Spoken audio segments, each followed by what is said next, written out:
Easy, do it yourself. Just like junior high. Maybe that's why I didn't get any chicks in junior high. Anyway, we see all these videos all over the internet about people putting strings all the way around their truck and doing alignments themselves with tape measures and strings and all that based off the body and all this stuff. But the thing is you can't really go off the body, right? You have to have some point to start at. Let's talk about rear tracking, okay? So rear tracking is one thing that you can actually almost always for certain do with the tape measure and a buddy. And this isn't like the ruler thing, you know what I mean? Back in junior high, really couldn't do that with a buddy anyway. That was kind of weird. So you're going to need a square. And yes, it's a small square, and I'm not compensating for anything with a big square, you know what I mean? Oh, and of course, then a tape measure. First thing you want to do is you want to measure between the frame rail here. And we're going to call this 33 inches. So what is half of 33? I'll give you all a few minutes to figure that out. All right, that's long enough. It's 16 and a half. Go from the inside. We'll make us a mark right here, like so. And we'll take our little square. Then we take us a little string, like so. We take this little clamp, make sure on our line, and clamp it right there, just like that.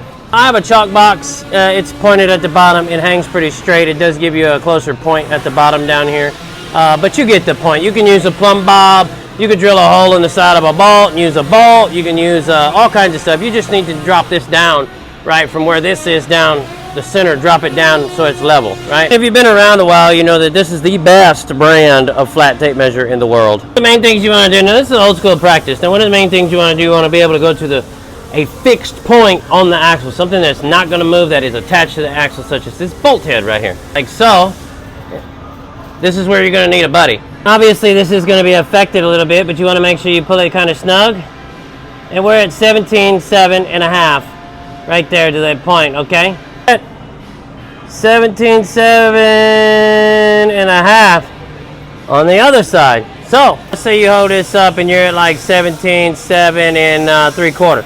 That means that this side is going to have to come forward 1/4 of an inch. But anyway, this is probably one of the easiest, fastest ways to do this. You can do this on semis, you can do this on pickup trucks, you can do this on cars, you can do this on pretty much any piece of well, cars really don't have that much of adjustment in the back for tracking. But anyway, so you can check that out off. That's a good way to check for your rear tracking. Make sure it's on the ground, right? It needs to be set on the tires. All the weight needs to be displaced completely on the ground, okay?